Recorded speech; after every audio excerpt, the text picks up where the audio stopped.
The music. Oh, I get to hear the music again.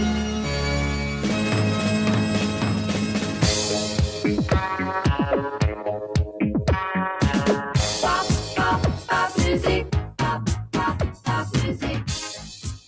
Okay. No The more show's white on the noise. road, baby.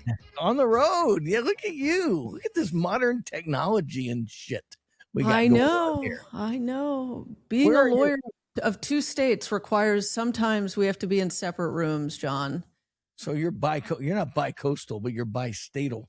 Yes, bi-statal. So Eat Yeah. Talk Repeat comes to you from Newport Beach, California, and the heartbeat of Las Vegas this year. Downtown or today. Las Vegas. Yes. We are here. We're are wired here. and ready to go. Okay. All right. We're on a roll. We've been doing these weekly now. We haven't missed a week in a long time, I don't think. We haven't, and all that tells me is that we're not traveling enough. Yeah, I know. I've been in town now for a week. Everywhere I go, people go, "Where are you going next, John?" It's like, what was that? Where in the world is? What was that? Carmen, San Diego. San Diego. Yeah, a lot of people go, "Where are you going?" I'm trying to get the food gal to make reservations to go to. Wait for it. Iceland and Norway soon. And so whenever she does that, we're going to be jetting off, I'm hoping sometime in the next 2 months, to Scandinavia. What's taking you there? Her countryman. Okay. She's from Norway. She's from Sweden. A prodigal trip of sorts. Her relatives come from Norway. Goran's son, son of Goran. That's her last name. And she's always wanted to see it. And she loves pickled fermented fish. I'm going to resign myself to 2 weeks of eating lots of pickled fermented fish. Lutefisk, surströmming, what is that? Whale jerky. You've heard they do things like that. Seal steaks. You can eat whale? They eat whale. They make like a jerky out of whale. They eat puffin. Those puffin, those beautiful little birds with the little beaks that come down like that. Yeah, they slaughter those little things and eat them wholesale. I can't wait. And salt and pepper is considered and dill. They have salt, pepper, and dill. Those are their spices. Yeah, so this is true love. I want to tell you, me, Mr. Gourmet going to Scandinavia is a sign of true love. It sounds like it. I mean, I'm not in that tin fish crew that your wife is. So God bless you. I don't love it though. Yeah. Okay, so let's introduce ourselves. You go first. We're Eat Talk Repeat, and we're led by you. So you go first. Well, I was going to use my one from last week, the assiduous surveyor of superior sustenance, but this week, since we're going to be talking about Chinatown, just call me your Asiatic alimentary aesthete. That's at your service, John Curtis. Okay. I'm not even going to try to repeat that one. So you've got it, folks. That's what he is this week. And I am dependable. I am Ash Watkins, and I am always the Hamburguesa Principesa of Las Vegas. You can find me on all platforms at Ash the Attorney. So simple. Together. Yeah, I know. So simple. And I make together. it so hard. Yes, I make it so hard. I'm at Eating Las Vegas on Twitter and at John Curtis on Instagram. We'll leave it at that. Sooner or later, I'm going to put this Chinatown census crawl, which we will be talking about later, on my website, eatinglv.com, which is going to just blow the lid off of Las Vegas's Chinatown. It is. I'm excited about it. And also the big thing is, we'll share that. You can always get to John's blog from our website, eattalkrepeat.com. And we're now putting producer Sammy's putting up my tweets on the regular as I do my usual countdown, so you can follow me, day to day, literally day to day, where I'm eating and where Ash the Attorney is eating, every day on our website. Yeah, because this year you're counting everywhere you're going. You're numbering the restaurants. I think you're up to 54 as of this recording. Right, and just I'm pretty much on on a one restaurant a day pace, which I think will continue. And as usual, I'm throwing it out there, folks. You find anyone in Las Vegas, the city or county, who eats out in Las Vegas more than I do, I want to meet them, and I'll buy you both lunch. Okay. Yeah. And that's been a standard offer of mine now for, oh my gosh, for at least the last 15 years. No one's ever come up to me and went, yeah, I eat as much as you do. Not even close, buddy. Yeah, I don't think anyone really does. I don't think anyone can Wants or to. tries to. Yeah, you're the only one crazy enough. But to go to eattalkrepeat.com, we're doing a weekly newsletter. So sign up for that. It drops every Wednesday bright and early, so you can have it with your cup of coffee. You can also keep track of John's restaurant countdown, or count up, I guess, is tally, because we're consistently updating that as well. It's sometimes easier than chasing you around on Twitter. And then you just go right there. Speaking of our newsletter, we have a fun segment on there called Where in the World, and it is just a photo that one of us takes when we're dining out, so you can try and guess where we've been, where it's from. And if you get it right, eventually we're going to be giving out branded ETR merch. We're still in a hot debate over what that should be, whether it's a tote bag, a coffee mug, a t-shirt, a hat, who knows? We'll figure it out. Above. Yes. Yeah, maybe all of the above. Yeah. You can step up. Last week's photo was from Ada's Wine Bar, the new spot down here in the Arts District, and no one guessed it, so we're off the hook this last week. This week, someone guessed it already. All right. Who? Josh and Rachel are vlogging friends of the show. Oh, yeah, Josh and yeah. Rachel. Love them. Yeah, So they knew where the picture was snapped. We're going to keep it. I'm not going to announce where it is until next week's show, just so if anyone else wants to still try and guess, we'll acknowledge you. Right. And then last but not least, John. What? Grok. I asked Grok. What about Grok? Who's Grok?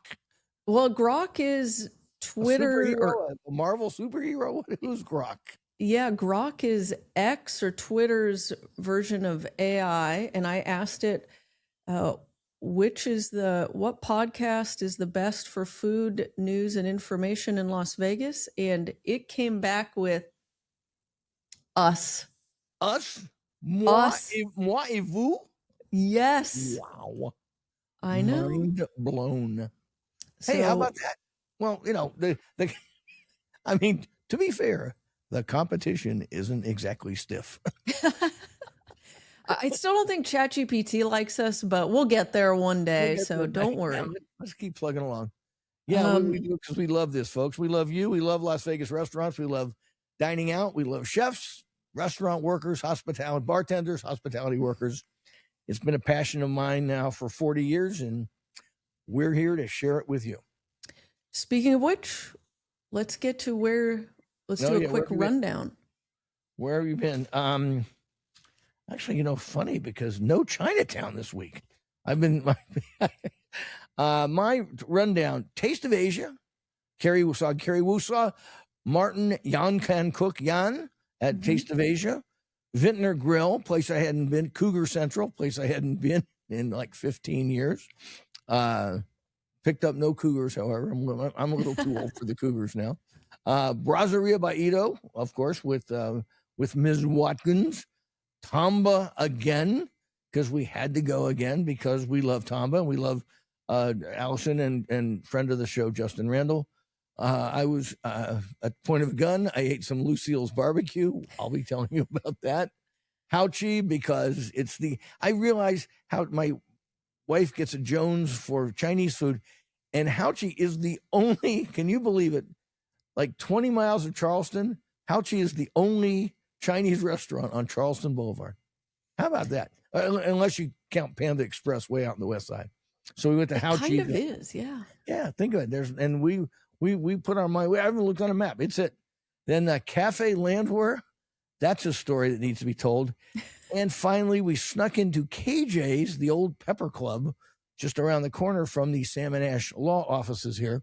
a couple nights ago, just because we were hungry and we wanted to give it a go. It turns out it was their first night of service, and so I'm not going to judge it too harshly. Had something that was really, really good. Some other things need work, but I'm not going to praise it or damn it with faint praise or whatever. Just I'll tell you a little bit about what I had, and I'm looking forward to it improving. The chef's committed there, and it'll be a nice addition to downtown. Tell you more about it coming up. I can't wait to hear about it. I'm a little jealous. I went to Wild Fig. Again, you're like a barbecue nut at this point. I don't think I've been there it's been a while, no? Oh, you don't go there as much as Sam goes to Bavette's, but it's close, it seems. Okay. Of course, Brasseria by Edo or Edo, and then Tomba, and then also Echo Taste and Sound. So I'm doing a lot of... Let me guess. What could she possibly have had at Echo Taste and Sound? The pepperoni pizza? No. The pancakes? They're so good. Slut. They're the best pancakes. I love them. I wish they opened earlier, but they don't. So I show up. I went packed, busy. How do you not gain weight? Is this just a DNA thing with you? I mean, if I ate the pancakes you did, I'd have even more chins than I already have. How do you avoid that? I walk a lot. Are your parents both thin? Yeah. See. Yeah. Well, my mom was pretty skinny. My dad was built like me a little. He had a tendency to be a little thick around the middle. Don't give me that walk a lot stuff. You're lazy than anybody. It's all DNA with you. You know that. It is. I am blessed. Okay, so those are our restaurants. We're going to get into those after the break. Got some fun food news you can use. First up, teaser. We took the show on the road together and did an on-location episode at Brasseria by Edo. We recorded on site with Joe Mikulich of the EDO Hospitality Group. Mikulich. I finally got it right. I've been calling him Joe Mikulich forever. Idiot. One day. So we did that. What was it? Last week early this week we recorded it. They've since opened. They're open for full business now. They are going to be a week in. We're going to drop this episode next Tuesday. So Tuesday, what is it? March 3rd. It'll be Friday, and then so March 3rd. Well, all right. Yeah, March 3rd. Just to make you jealous, Miss, I'm in Newport Beach, California. Guess where I'm going to dinner tonight, right after we record this? Are you? Brasseria? Yes, I am. I'm jealous. Are you going to get the lobster thermidor? I'm getting the lobster thermidor, babe. I'm making a beeline for the lobster thermidor.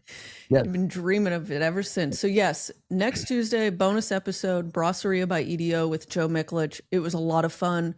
Really a great time. We go over the menu in detail, some of the things we've had and loved already. We discussed the cocktail program. They're doing some really fun, unique things with that. You've got to hear about it. And then also Joe is a sommelier, and he gives you his unique approach to building wine lists. And yeah, I thought that was pretty. Towards the end of the interview, but his take on wine and buying them and the competitive nature of the wine industry in Las Vegas was very interesting. Even if you're not a wino, kind of. So it's an insider baseball thing about how these restaurants stock their shelves, and it's kind of interesting to listen to it.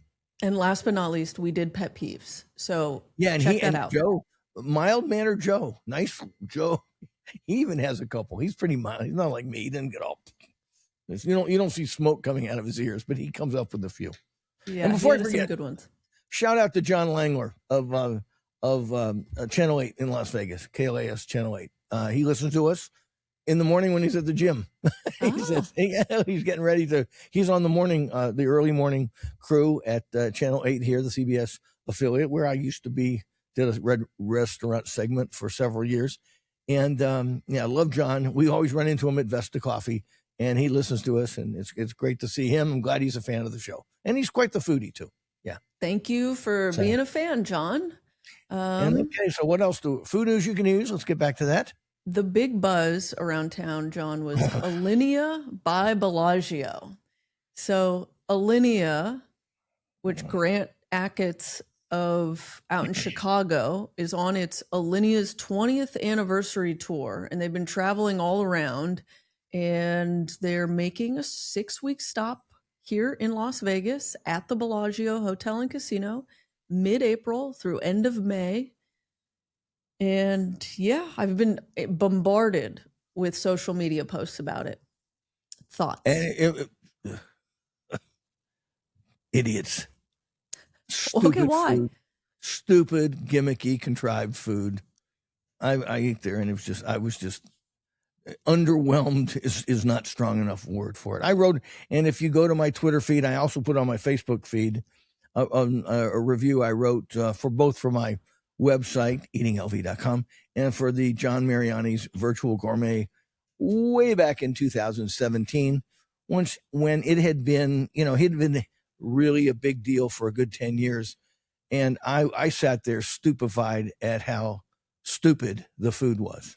Every course comes with a 9-minute explanation. It looks like this, but it's really that. Here's the way you have to eat it. Here's the smoke wafting in your nostrils when you take a bite of this. Oh, it's an Oreo cookie, but it doesn't look like an Oreo cookie. Oh, it says it's made with this spice, this spice, this spice. You bite in, don't taste any of those spices. It's just one overwrought contrivance after the next, and it was exhausting. I mean, I sat there for like 3 hours going, please put me out of my misery. And anybody dumb enough to spend $1,000 on dinner for two. And a friend of mine, Arlene, sent me, she looked at all the tiers of dining for the reservations, and she calculated, even with the modest wine pairing and modest wines, it will be your bill there will run around $2,200.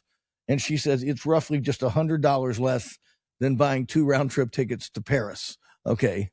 But if you're dumb enough and rich enough and a food wanna be gourmet enough that you think you have, or suffering from FOMO enough that you have to do this, you're going to deserve what you get.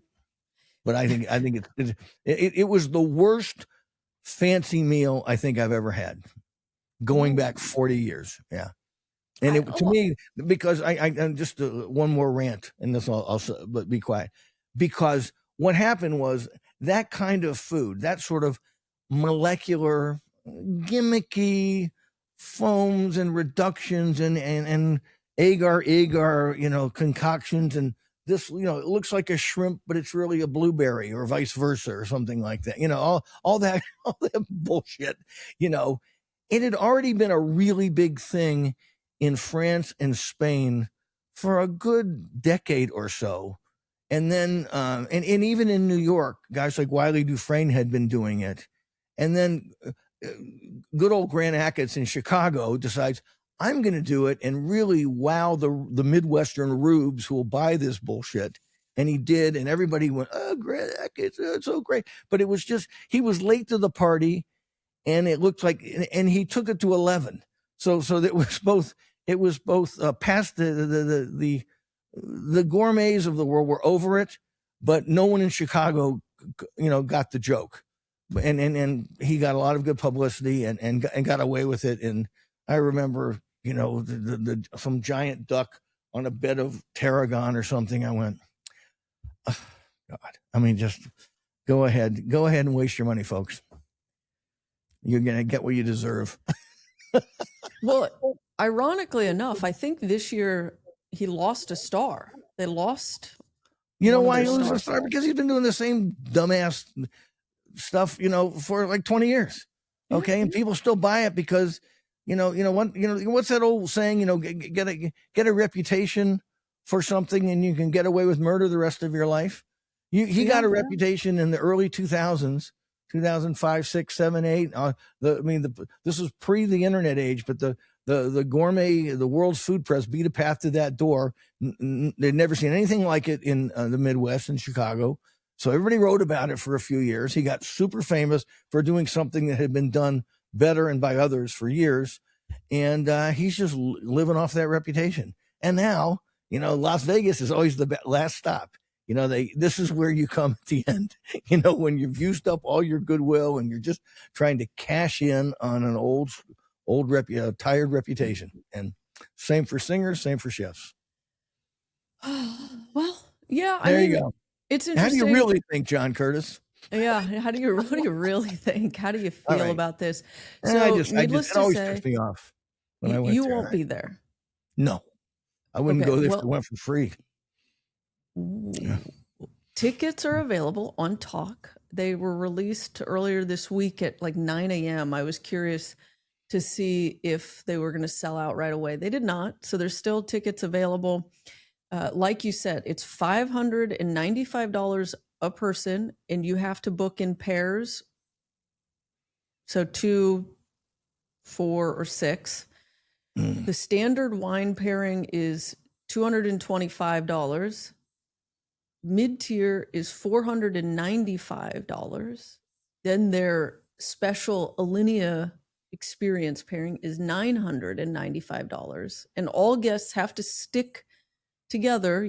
One can't do the standard, one can't do the mid. You've all got to stick together. So 2 people for the standard pairing is $1,782.35. That does not include tip. Yeah. But okay.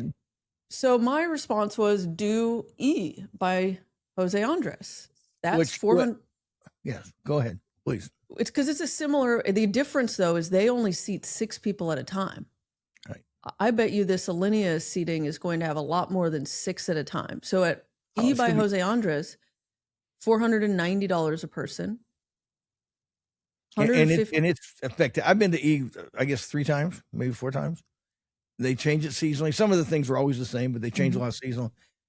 It's spectacular, and you feel like you're getting a private show from some of the greatest chefs in the world.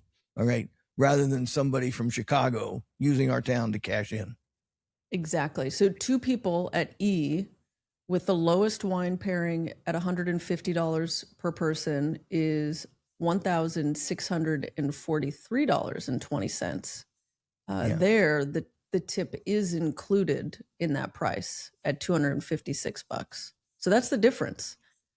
Yeah, and can I say this? I mean, this is not Alinea specific, but at this point in my wine drinking career, I don't trust sommeliers and chefs in their wine pairings. I don't. I think they sometimes they can be ethereal. Sometimes you can just tell when the wine is kind of an afterthought, and they rarely hit every course with the wine I would pair with that course. And I bet Mr. Hollywood, your friend, who's quite the enophile himself, would think the same way. I mean, I'm not saying they're total waste of time, especially if you don't know a lot about wine. It's probably a way to go. But if you know a lot, you know your own taste buds and whatnot, you don't necessarily want a Chenin Blanc with that dish, or whatever Southern Rhone they're serving. You go, no, I'd rather have a blankety blank with this, and because that's just your taste, and giving your entire meal over to their, to their whims and their authoritarianism is not my idea of fun. I like to choose what I eat and drink. I don't want someone telling me what I'm going to eat and drink. Yeah, I think generally speaking, I would agree. And Mr. Hollywood, the one that really has a wine opinion that matters, he would agree as well. When we went to Single Thread up in Healdsburg, we actually did the wine pairing and both kind of agreed with certain experiences and meals. It's almost actually nicer to see what they do, but those have legitimate wine programs. They have, top tier sommeliers and wine lists that are winning awards on their own. So I think, and also I like when you can see the wine pairing that they're actually giving you in advance. So Good you can point. make that decision. You can look and go, oh, that's right. Because when you're sitting down with just 2 people, what can we do? We're stuck with 1 bottle of wine for how many courses? And those courses are going to go from, the amuse-bouche, the appetizer, the fish course, the pot, the carb, the starch. And so it is kind of nice for a pairing because you get to do that with about the same commitment level of a bottle of wine. Yeah, I don't know. I mean, this is just me. I'm not. It's not a criticism. I mean, I'm really old school. I kind of I like sparklies in the beginning to kind of excite the palate. Somehow that spritz and that acid sort of gets the salivary glands going. Then I like a white that takes you through the lighter courses, and then I like a red, and then I go into some what my older son calls the stickies. The ports or the sauternes or the Madeiras and things like that. And that's just kind of the classic French catechism of moving up the food chain or up the wine chain. And when I'm getting buffeted about with, we're going to have this with this and this with this, and I'm going to have like 7 different wines, I'm just kind of going, oh, okay, fine. I think it's more for beginners than experienced gastronomes, but that's just me. I disagree. I really liked it. And also if you're nice, they'll give you more of a wine that you like. If you go, can I just get a little bit more of that? If you're nice and you look like you, they do. Okay. Fair. Okay. But also, okay. So Alinea by Bellagio, if you have been to the one in Chicago and love it, you will probably like this. It might be a fun experience or excuse to come to Vegas. If you're in Las Vegas and have always been curious about going to Alinea but not committed to going to Chicago, this might be your way of getting there. So take with that what you will. And one final caveat. I'll just give you the title of my eatinglv.com article of 9 years ago. Alinea, or Life is Too Short to Be Confused by Your Food. So if that's your idea of a good time, be my guest. You know who dances a fine line of that molecular gastronomy is Jose Andres. Yeah, but I think the Spanish kind of invented it pretty much, So I would say that Pierre Gagnère has a claim to being one of the early progenitors of it, and of course Ferran Adrià and all those wacky Spanish around in the San Sebastian area. But they never go too far with it. Okay. And I just thought, I'm going to stop picking on Alinea. Alinea just went too far. A lot of them do. Too many cartwheels in the kitchen. Too much. Look at what we're doing here. Look at this pirouette. Okay. Give me a good T-bone steak any day. But not from the Golden Steer. Speaking of which, that's the segue. James Beard Awards announces the America's Classics Southwest winner is Bob Taylor's Ranch House. Yay! Applause. Yeah, I've never been. Well, you're not missing much, mon ami. It's been open since 1955, and it originally opened as Ranch House Supper Club. It has to be. Yeah, it's a classic, and I'm glad they get the recognition. I mean, it's back in the day, and I went there a lot back in the 80s. I mean, loved it back in the 80s. Saw Tony the Ant Spilatro, in there, drunk on his ass one time. If you go to Adjourn for the Day, I put it up on Twitter and my Instagram. My buddies, the Marcus Boys, interviewed me.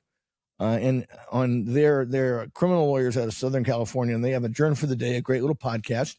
They interviewed me about some early experiences back in the 1981, 82, 83 era when we were having Lefty Rosenthal's car getting blown up, gunfights, in the neighborhoods between mobsters and cops. And we would run into Tony the Ant Spilatro. When Joe and I, the fellow who was interviewing me, Joe Marcus, we talked about seeing him drunk on his ass and making a big scene in Bob Taylor's Ranch House. This would have been about 1983 or 1984. And everybody was too afraid to say anything to him. I didn't know who he was. I just thought he was just a little drunken little punk because he was like smaller than me and really wide, but he had like big guys all around him and everything. It was quite a show. So if you go to Adjourned for the Day, you'll hear the entire story. Me and Joe reminiscing about Bob Taylor's Ranch House right there. The steaks are grilled on an open flame. It's very old school. been passed by on many, many levels by literally hundreds of restaurants now in Las Vegas. But it used to be in the middle of nowhere. I mean, it was way out now. Now the 215 runs right by its back door. And I'm kind of impressed they're still in business. Yeah, I mean this is kind of cool for them. James Beard, America's Classics winner, and this is the award that celebrates independently owned restaurants with timeless appeal. These institutions reflect local character and cultural traditions and serve as an enduring anchor for their communities by serving delicious food across many years. Yeah, well, previous winners, Tadish Grill, one of my favorite places in San Francisco. Philippe's, home of the great French dip. Keen Steakhouse in New York. We talked about that last week.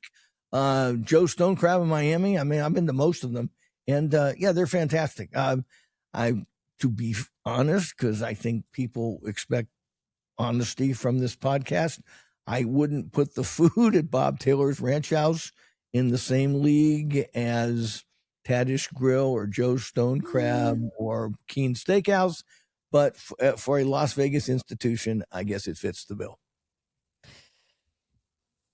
And that's all I can say. I agree. Tadish Grill is a little meh. But fun fact, the Triple George here in Vegas is designed after Tadish Grill. But it has never even come close. Well, yeah. Now, again, some of my opinions are colored by the fact that I started going to Tadish Grill back in the 1970s. Were you even born in the 70s, Miss Watkins? Nope. I wasn't even born for that Spilatra story you were talking about. I just wasn't going to say anything until you brought my age into it. Yes. Well, yeah. Well, I have a very soft spot in my heart for the Tadish Grill because I've been going there forever, and I used to love the seafood there. But yeah, but Keen Steakhouse is still fantastic. And Gott's Roadside, is one of those classic James Beard Award winners. Gosh, I mean, some of these are great, and I'm glad Bob Taylor's is getting some recognition. I think our Peppermill once got cited as well, correct? It did in 2025. The Peppermill won. It's only a matter of time before the Golden Steer gets it, or Batista's. Chicago Joe's, throw it in there. Batista's are coming up for bringing up the look. Yes. I mean, nice. I was going to hand out. No, I'm going to be super nice because if I was handing out the awards personally, the Golden Steer would definitely get an American Classics James Beard Award way before Bob Taylor's Ranch House would. Yes, it's both. But it's more of an institution. The food's better, and it lives up to the institutional reputation more than Bob Taylor's, which I always feel like has just gone through the motion. And yes, I have been there recently, but recently meaning in the last 10 years. So I'm not just talking out my ass here, folks. I think now that they've won the award, I'm going to go. I'm going to go check it out. I need to. We got to go to Chicago Joe's first, though. Remember that? We made a pact last week. We're going to go and hate eat at Chicago Joe's. Okay. I know. I think it might happen on Friday the 13th. Friday the 13th is what it's looking like. So it might happen. Okay. Yeah. I wanted to ask you, have you been to any of these places since you just did your New Orleans crawl that were past winners of the award? Willie Mae's Scotch House? No, I've never been there. Okay. Hanson's Snow Blizz? I think that's probably no. No, I knew about Willie Mae's. I've just never gone. It's a little bit out of downtown New Orleans. I've never been there. Supposed to be great, but no, I haven't been there. I've not. Dong Phuong Bakery? No. Okay, Dookie Chase. Yes, I've been to Dookie Chase's. Yes. Okay. Yes. There was in fact, when the food guy and I were in New Orleans like last month, we turned on we were eating out of, and I thought about going to Dookie Chase's because it's a classic place, and fried chicken. I mean the food, the seafood is fantastic. It's been there forever. We turned on the news one morning, and there was a shooting at Dookie Chase. Two guys got shot. There was literally a gunfight out in the street that one of the guys got shot and stumbled into Dookie Chase's in the middle of dinner service. Two people. And I said to Alexander, well, I'm glad we didn't go to Dookie Chase's last night. It's my not in God. exactly the best part of town. Got it. Have you been okay?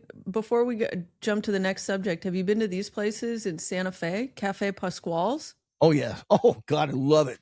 Many Yeah. times. Yes. Okay. Yes. Yeah. And the Shed. Oh, the Shed Yeah. is the best. The best pozole I've ever had is at the Shed, and Okay. you see pozole everywhere there. But Cafe Pasquale's is just Pasquale's or Pasquale's. I'd have to ask my number 2 son who works used to work in Santa Fe. But yes, those are two incredible. I never miss a chance to go to either one when I go there. There you go. All There you right. go. There's someone on the America's Classics list that makes it.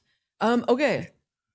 2 more things before we take a break. Anders Zimmern posted on Instagram, and everyone's been talking about this sending it to me. I don't know if you've seen it, but it's how to talk about restaurants like an adult. Have you seen this post? I think it came through on a social, and I did a quick look at it. Yeah, I looked at it for a couple minutes. I didn't spend much time with it. Yeah, but go ahead.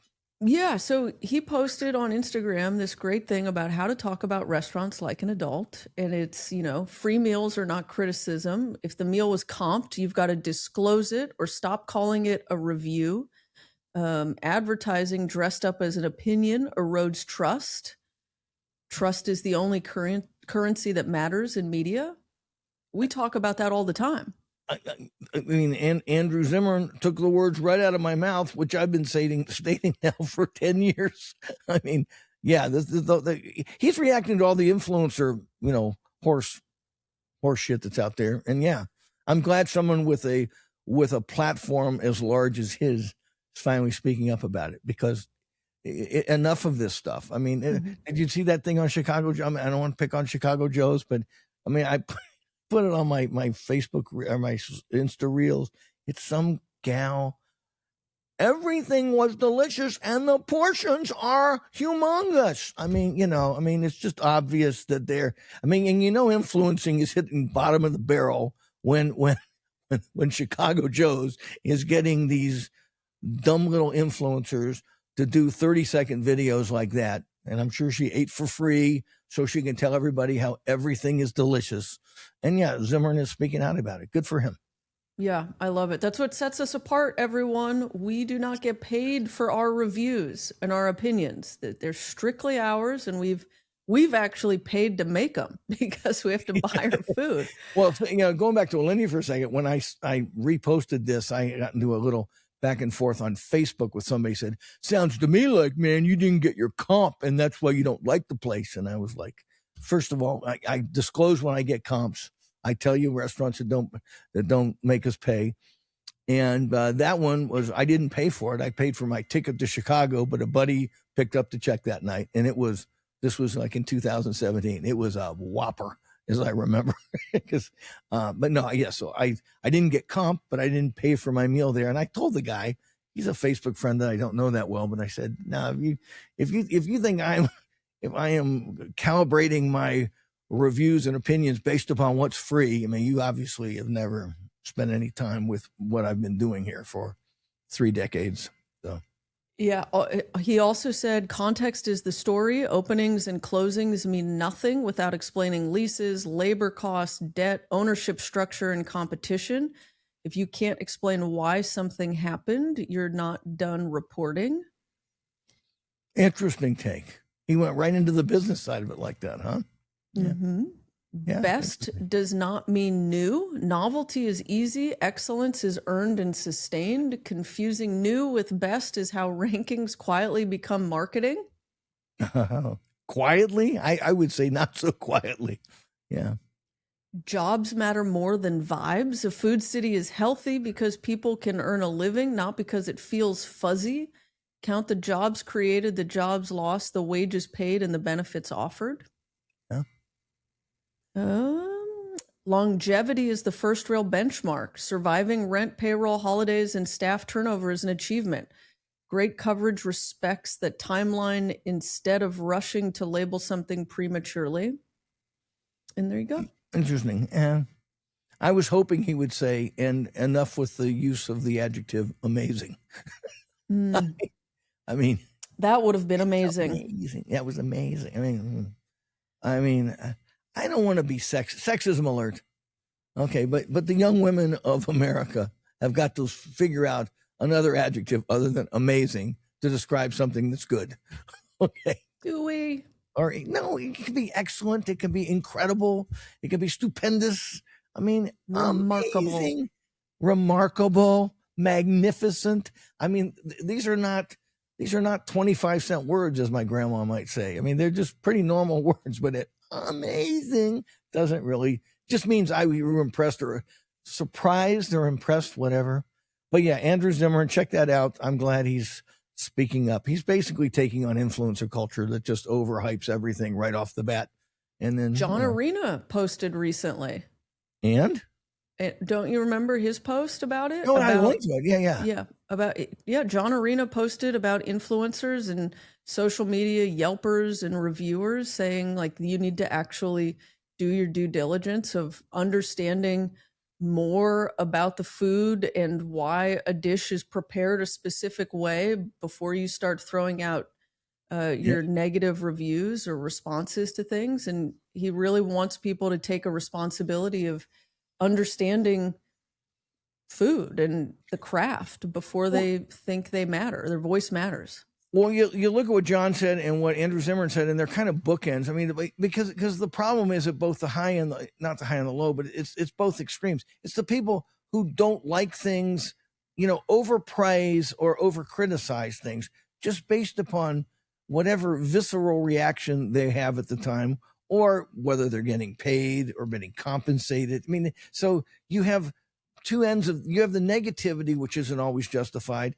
and then you have this extreme positivity and the hyperventilation that's not justified either, and it leaves the poor consumer. Who do you trust? Yeah, John Arena's take was basically he was asking all the Yelpers, influencers, and TikTokers. He goes, "What's the value of your observations if you don't know anywhere near as much about a cuisine as the people who are preparing it?" Mm-hmm. Real food journalists, even the serious amateurs, take the time and effort to learn about the subjects they write about long before pushing the share button. And then he goes into how, John. Yeah, John. Yeah. I've said this before, maybe even on this podcast, but when I started writing about food in 1995, I naively thought back then, well, I had been an avid home cook since about 1977. So let's say a good 15, 17 years, I've been an avid home cook. I had traveled a lot with my family as a youngster. And even when I started writing, I said I had been to France, but I had in England, but in Russia of all places, but I'd never been to Italy. And I kept, in those early years, I was thinking, I need to get to, back to France. I need to see, Northern Italian, Southern Italian food, blah, blah, blah, before I can start talking authoritatively about it. Well, how stupid of me, because nobody, and suddenly 2015 rolled around and nobody gave a shit. You could just, if you look good making a video, you can, you're an instant expert. So a whole different attitude back then. And before then too, I was getting hired by, radio stations and magazines and guidebooks and things to write. And they needed to know that I had some bona fides that way, that now nobody cares. And so you get the restaurant criticism you deserve. And on that note, should we take a break? Yeah. And then we'll come back and talk about all of our restaurants and where we've been and our pet peeves. I think I've already voiced mine, but then maybe I'll Your pet peeve is just Alinea? My pet peeve is Grant Achatz. That's it. I'm coming for you, Grant.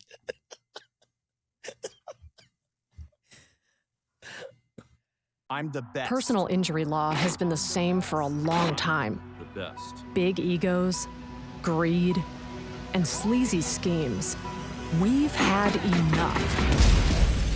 Welcome to Sam & Ash, the new standard for personal injury law, where things are done the right way, because you deserve a team that delivers real support and results. When you have both, your whole world can change. Sam & Ash Injury Law, because you deserve what's right. You ready? Yeah. Just when I think I can't get more exasperated, Ash hits me with another tidbit that just gets the smoke coming out of my ears. Go ahead, Ash. Tell me what you said at the break. Yeah. During the break, I was telling John how I skipped over the price point of a restaurant that's supposed to be coming to the Arts District, and we've talked about it before. Sublimotion, Las Vegas, allegedly is still happening, and talk is taking reservations starting July 1, but it This costs... is from Ibiza? Is that where that's coming from? Yes, there's one other restaurant, and it is $1,900 a person. And again, you have to reserve in pairs. Okay, now this is going to rankle your Republican mindset, okay? But there comes a point in life when things happen that tell you that some people just have too much frickin' money, okay? And spending, $2,000 on a meal. And Mr. Hollywood and I talk about this too, because we talk about wine all the time. Spending $1,000 on a bottle of wine to drink, a consumable product, agricultural product. When prices get that incredibly absurd, I think the revolution is just around the corner. Okay, and if I was the aristocracy, I'd start getting in a boat and going somewhere else. Okay, because when they start erecting the guillotines, you're going to be the first ones led there. You're spending $2,000 a head for dinner. Yeah, I think that's ridiculous. I think spending $1,900 a person to go to the Commerce Street in the Arts District. Yeah, I mean, you know me, my friends, we are well traveled. We have had lunches in Paris with commas in them, but sometimes even at places like Guy Savoy and Joel Robuchon here and Gagnère there and Tour d'Argent, but sometimes these bills will get that high, but it'll be lunch for $6. Okay, you know what I mean? It's not, with bottles of wine we choose from their cellar, not the price of the ticket is that. And I just don't know what pleasure you can really derive from food or drink when you get into that rarefied air other than bragging rights. And I think that's what it's about. Insecurity, feeling insecure, you have FOMO, insecurity, and then I did it, look at me doing it, and you're not. And you and I both know, and I hate to admit this, we both know people who will do it just for that reason. Am I right? Yeah, she's agreeing with me. Okay, yeah. Yep, you're right. I know. When the guillotine goes up on Charleston, run for your life, Republicans. Oh man! All right, let's get into what people really want to hear. Where we've been. Let me run through mine quickly because mine are repeats. I follow Wild Fig on Instagram. The other day they posted, I believe it was Friday. They posted about having a pastrami dip, prime rib dip sandwich. And I immediately was like, that's what I need today. It's very cold. I drove up there. Absolutely incredible. Really, really love what they're doing up there. It's just great food all around. Also tried the baby back ribs, the brisket, the coleslaw. Everything they do is great. Okay. Might be some of my favorite coleslaw in town. So Wild Fig Barbecue. The pastrami is it's first among equals there, but it's fantastic. Yes. Notice I didn't say amazing. I said amazing. So yeah, Wild Fig, if you're still looking for a great barbecue spot here in Las Vegas, that is the answer to your prayers. Then we went to Brasseria by EDO. I'll save that for yours. Tamba. I was going to let you take that one.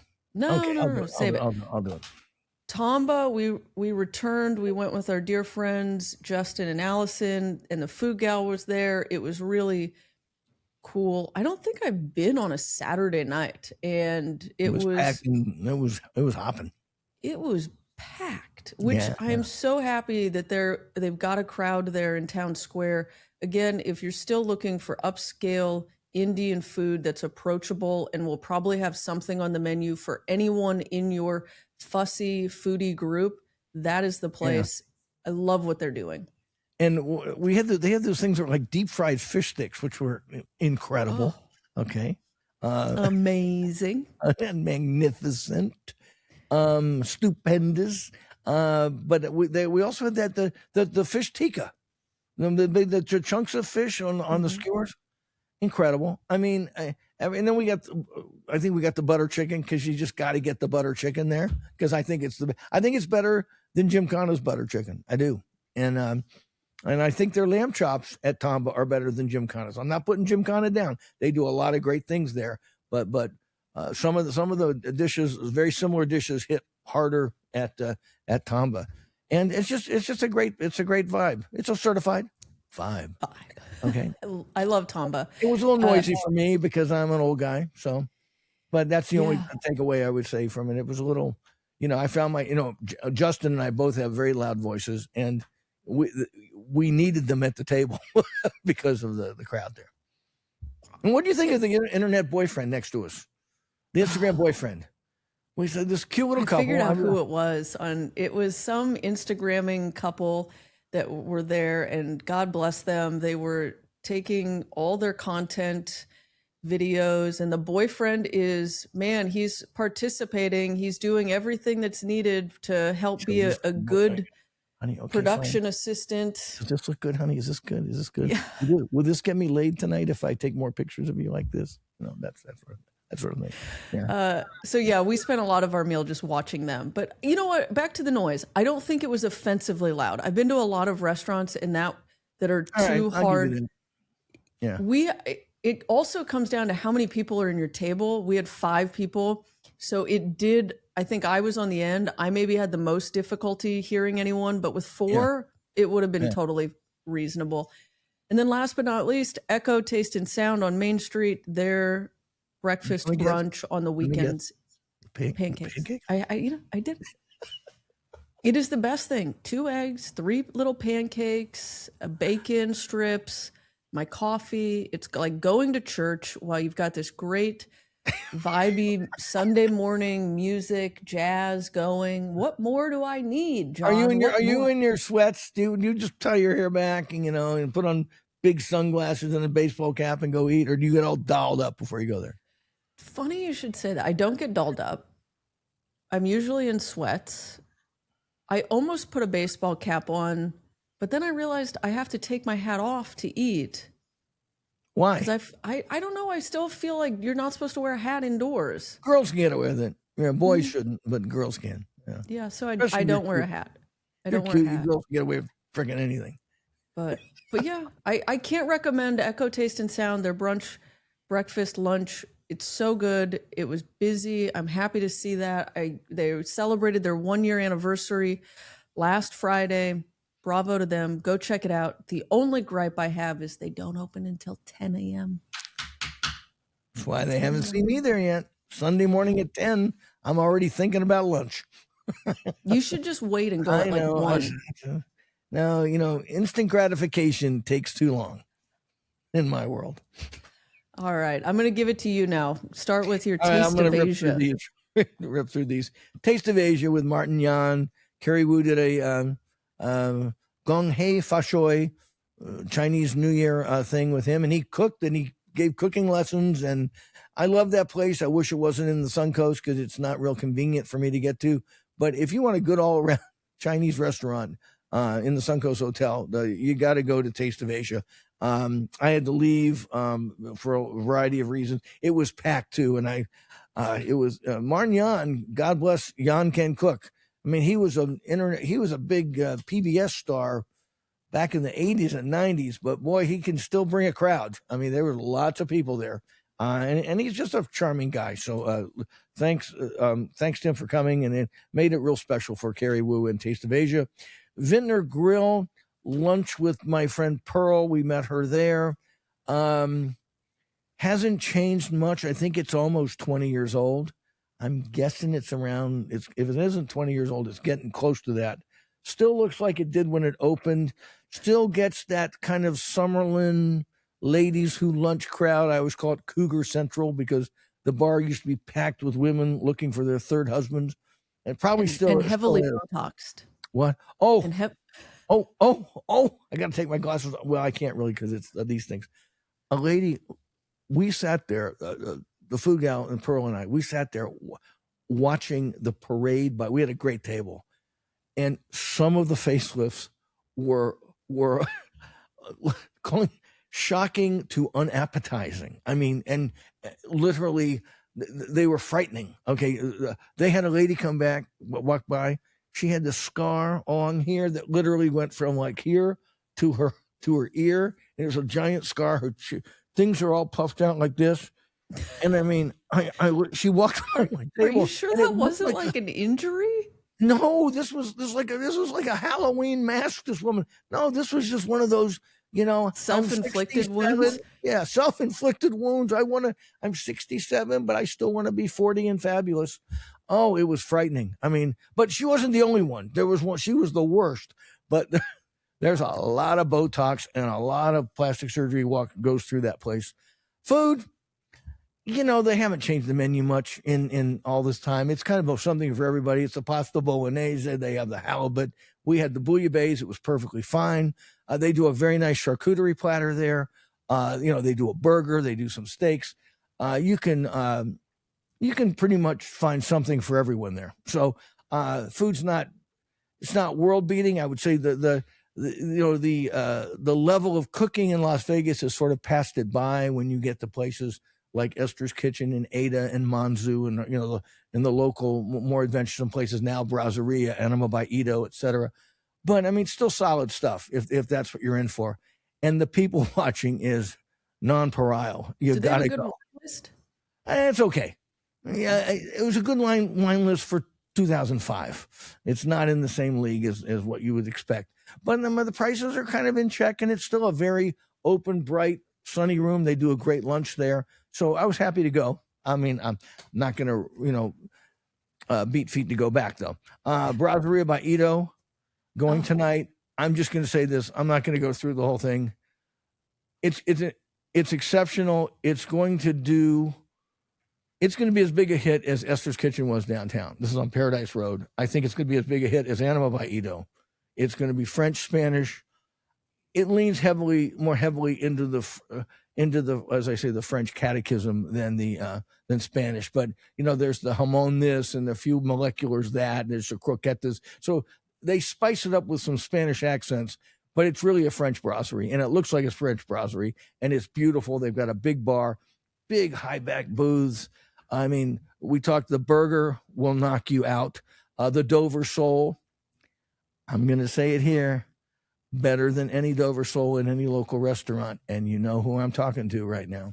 Okay, it wasn't that Dover sole great, and ditto this foie gras, kind of a foie gras tart with the roasted apples, so good that you could turn it into a dessert. Okay, and you said we should have a little ice cream beside it. Just insanely good. Amazing, amazing. So it's going to be a huge hit. And it's weird, though, because it's in the old Yoli's on Paradise Road, right across from Del Frisco's. And some people have said to me, yeah, terrible location. I don't think so. I think when the word gets out, Joe and Roberto and the boys are going to be pulling people from downtown Las Vegas, the Las Vegas Strip, the east side of town, the south part of town, the university area, the Flamingo Road crowd, the people that go. So they've positioned this place to be just a spectacular addition to the Las Vegas dining scene because it's also like nothing else we have out there. I mean, Bar Bohème is now downtown. Now we have 2 French brasseries. when 2 years ago we had none, but I think it's going to catch a wave of a new kind of cooking, kind of that classic heartwarming French brasserie feel restaurant that is sorely lacking among all our steakhouses and Italian restaurants. So it'll be a great option there. I can't speak highly enough about it. Going back tonight, Tom, we talked about Lucille's barbecue. Yeah. As I said, I How? used to Why? say, I have so many questions, John. I used to say that barbecue is like sex. The worst I ever had was still pretty good until I met Lucille.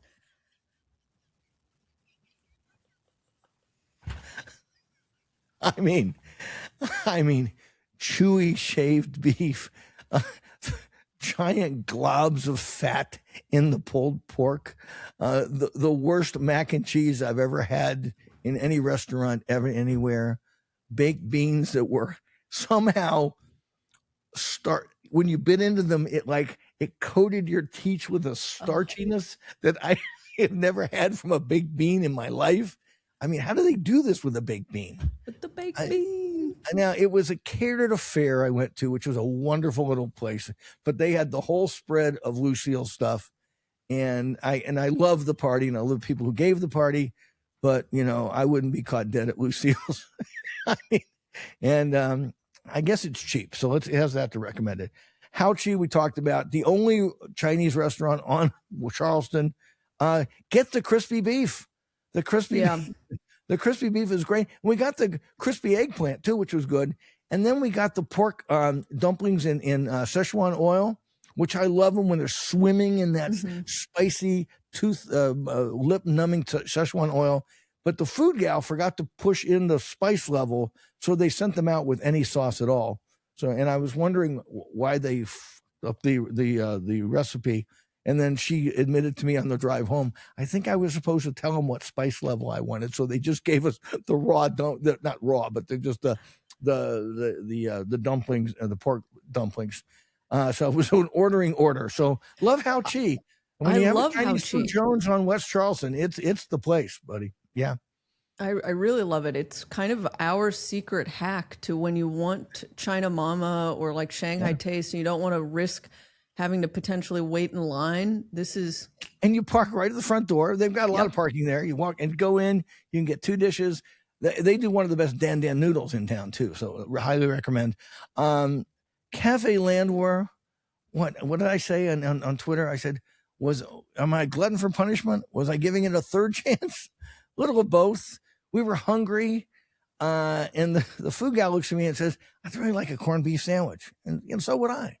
So we pull in and we sit down, and the service there is great, by the way. And really nice people. They see you right away. And I'm looking at the menu, and I realize that this is a Israeli restaurant, which is more a Sephardic Jewish restaurant, not an Ashkenazi Jewish restaurant.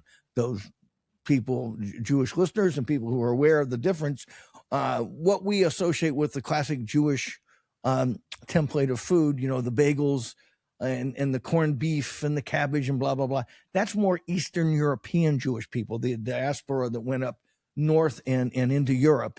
The Sephardic Jews are much more Mediterranean, much more, lamb, chicken, very bright vegetables, but no corned beef and no bagels.